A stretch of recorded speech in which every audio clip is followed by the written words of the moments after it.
Hi, I'm Austin Wintory, and here is a walkthrough of what it took to do the first 2 minutes approximately of 3 variants on Apollo's intro song in Stray Gods called Phantom Pains. That hidden voice, it will always play. It's on a loop, it will always say, what did I do? What didn't I do? In case you're coming across Stray Gods for the first time in this video and have no idea what I'm talking about, these are branching interactive songs. And so what I'm going to be showing is the first 4 blocks of music, which is basically the intro and then the 3 different potential branches that the player can choose from that point. So altogether, it comprises roughly the first 2 minutes of the song, and here's what it took to just get that.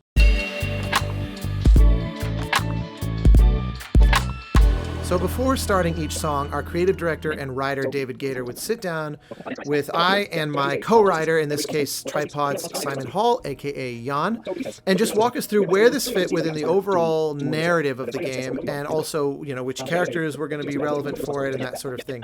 These invariably were very long conversations and often many, many calls. After all we've done, like a sort of a sunken cost fallacy, right?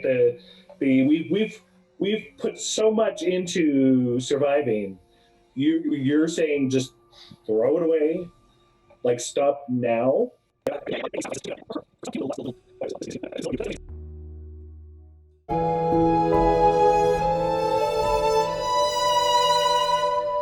After that, I would then start to just play around with some sketches and send them to Jan with no real sense of how lyrics could go or how they would fit. Just some stream of consciousness, really.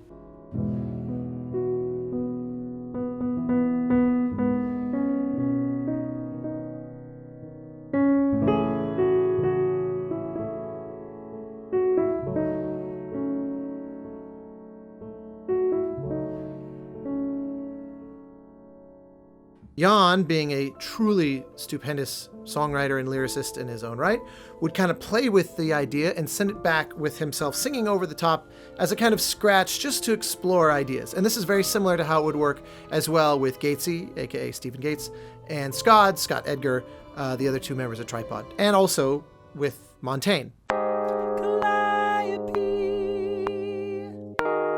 One time we met in a noisy high school gym. I can't forget.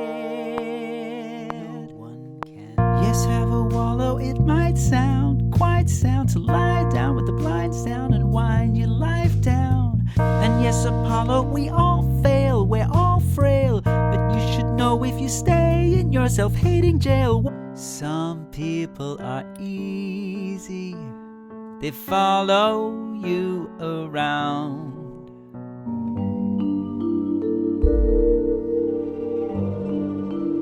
This would go back and forth like this over and over and over and over, and we wrote the entire song with all the modular bits and everything 2 or 3 times, and we were kind of having one of those frustrated, long, head-scratching calls, and then one day, and I happened to catch this on video, kind of seemed to strike gold.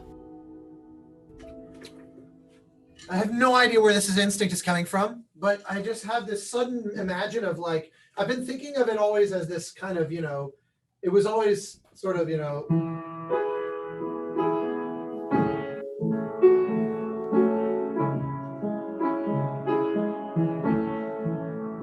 like it had this down on his luck, you know, it had a sentimentally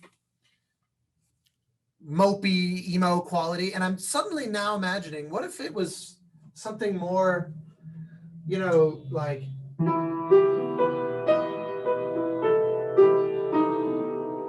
something that's got this kind of psychologically twisted.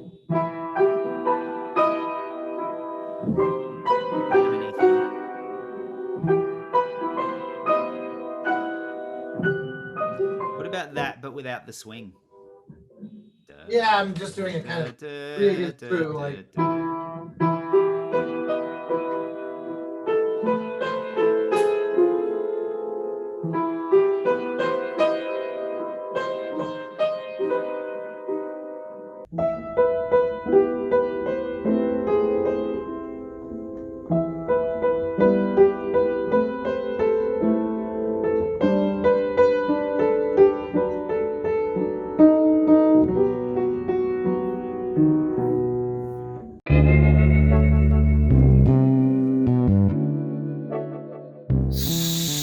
is now June of 2021, and Jan and I have been iterating on this Apollo song a bunch of different ways.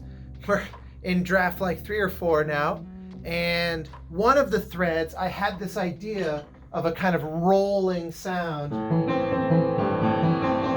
with this melody going.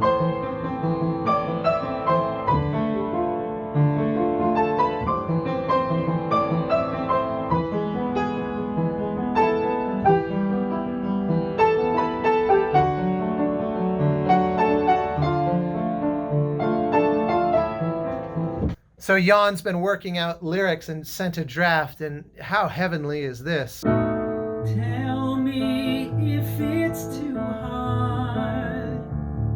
If I pushed you too far, just say it's okay. She's gone, can't be the same, never the same.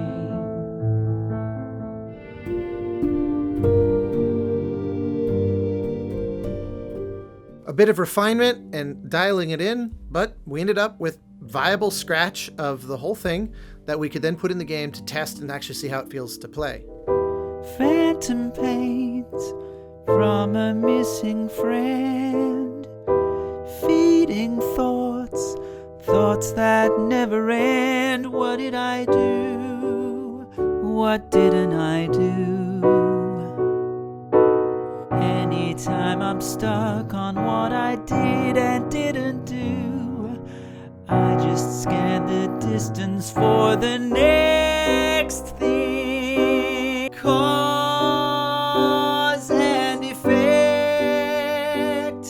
The earth shook and my instinct was protect. Years, thousands of years, we walked side by side.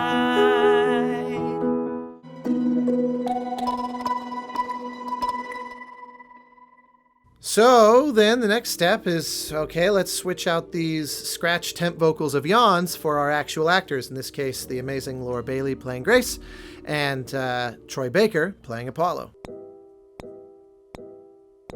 Phantom pains from a missing friend, feeding thoughts, thoughts that never end. What did I do? What didn't I do? Here she is, only in your head. Long gone fights, but they're never dead. What did I do? What didn't I do? Anytime. Didn't hate that. How's the approach? My food for thought is I see him as such a broken guy. Yeah. That there is I wonder if it would be, at least to start, slightly more sort of straight and conservative, Sure. like and not kind of so soloistic in some of the kind of stretching of it, you know what I mean? Like Sure. I kind of feel like my instinct is to earn that a little bit more. Let's try this. Let's go for it one more time. Let's try a different approach. Watch this. Okay.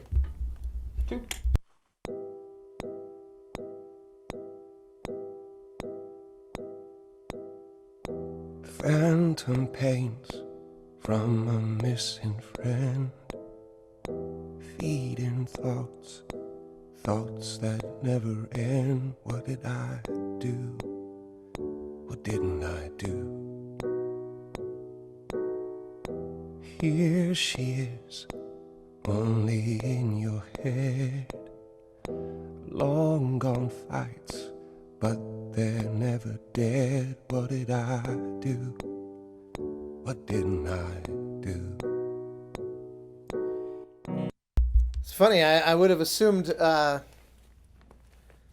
to keep it in the upper octave, but I like it there as a starting place, because then the rest of the song can kind of make its way back up, you know? The next thing for you. Yeah.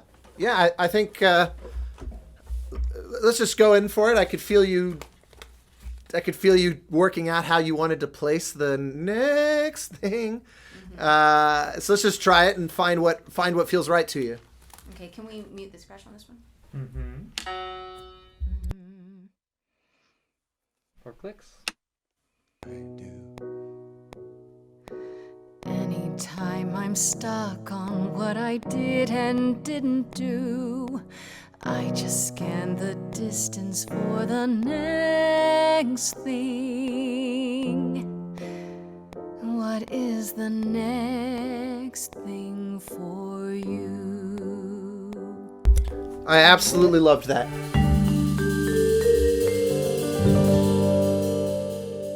One of the ideas that we committed to early on was that we would just send the actors basic stripped down scratch piano tracks so that they could really fully explore the dynamic range of what's possible, and that I would then do the orchestrations around that. So that gave us the maximum flexibility in what the final product would be and put the actors' performances at the forefront of that.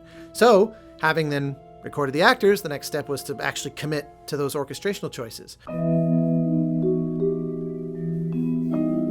So you can see here I'm starting with the vibes pretty prominently. I've got the vocals muted just for demonstration purposes here. Very atmospheric, very kind of creepy.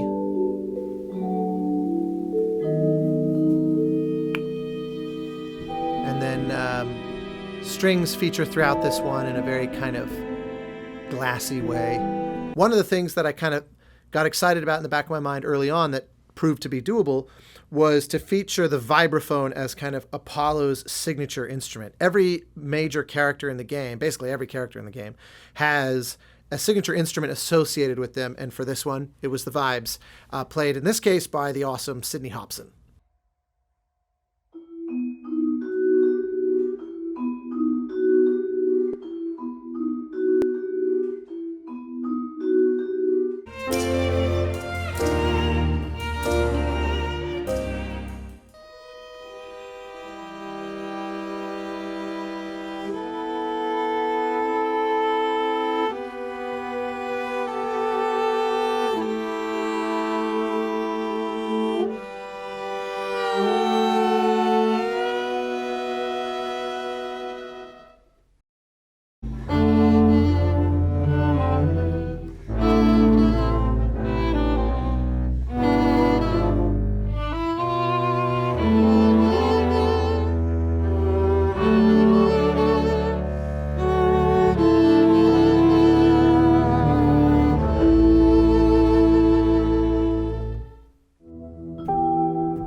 Okay, so I've got the performances and I'm now starting to mix. So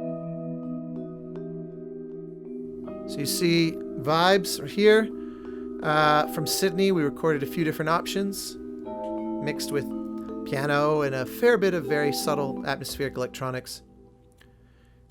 Here are the strings, the musicians from Orchestra Victoria.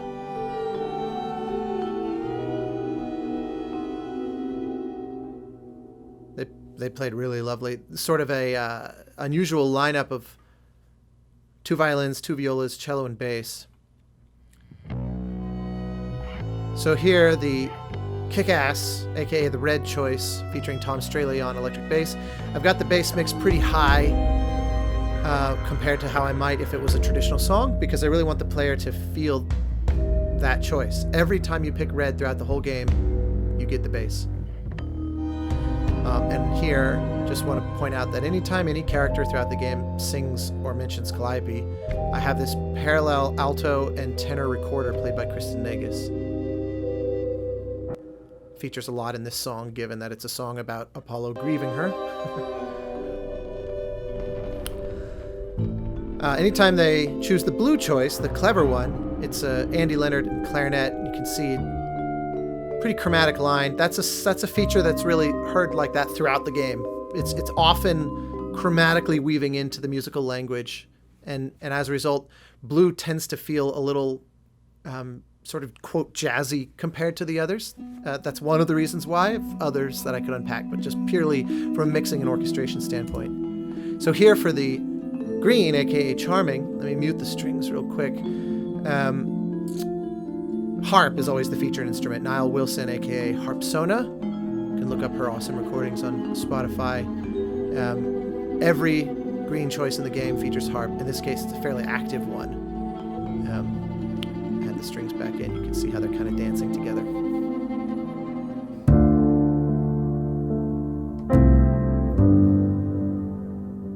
So I mentioned before that we had put the scratches with yawn singing in the game as a way to play test it to make sure that it was feeling right, that the storytelling was coming through, and that people were able to play it and give us feedback and that sort of thing. But in the process of doing the final mixes, there's subtle changes of timing that occur, and particularly with regard to things like reverb tail and just also the kind of sonic impact of it. And also a few times I actually made small changes where I would add a beat here, add a beat there. I would edit one of the performances in order to kind of let things breathe more, all that sort of thing. So that meant going back into Wise with my trusty partner Steve Green and just endlessly finessing. We probably spent dozens and dozens of hours on each song at least, just making sure that every transition, every marker that told the system when and where to go were exactly correct down to the millisecond. Also particularly important because this information had to be synchronized with the Unreal Engine. Chance that I would change, but she never came. Years, thousands of years. Yep. So in March of 2023, fully 3 years after starting, going through many drafts, thousands of hours spent iterating, working with our wonderful actors, flying all over the place and recording just millions of musicians, the final audio was ready to go into the game, get packaged up, and ready to ship. So it's just a few months before the game was releasing, which is perhaps a little frightening, but that's how it goes. Welcome to game development. With all that said, here are the final first 4 bits of Phantom Pains, and thanks for checking this out.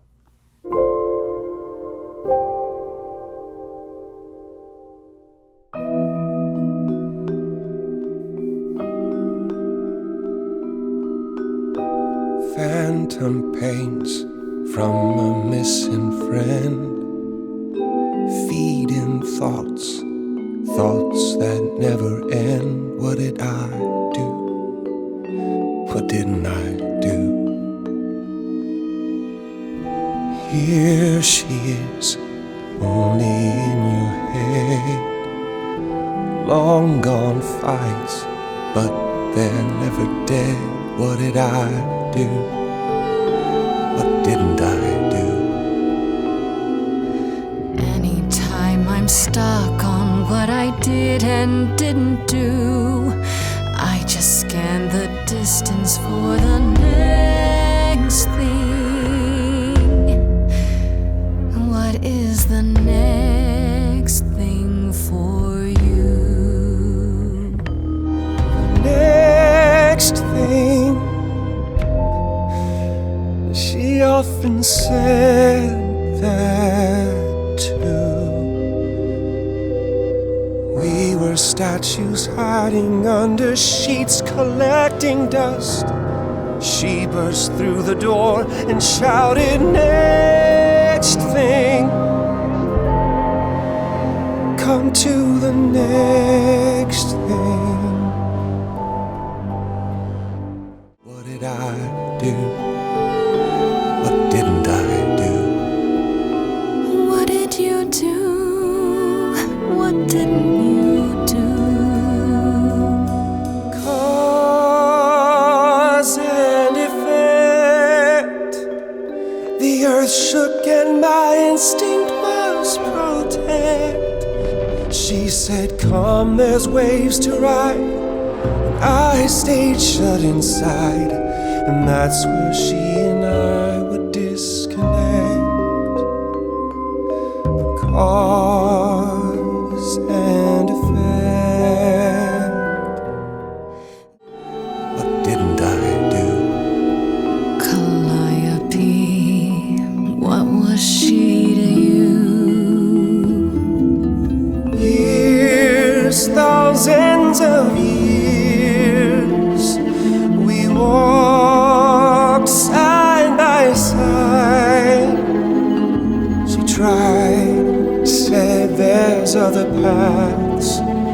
Don't walk the same, never the same. I have roads I like, smooth, paved in stone. She got tired of our divide. We weren't the same, never the same.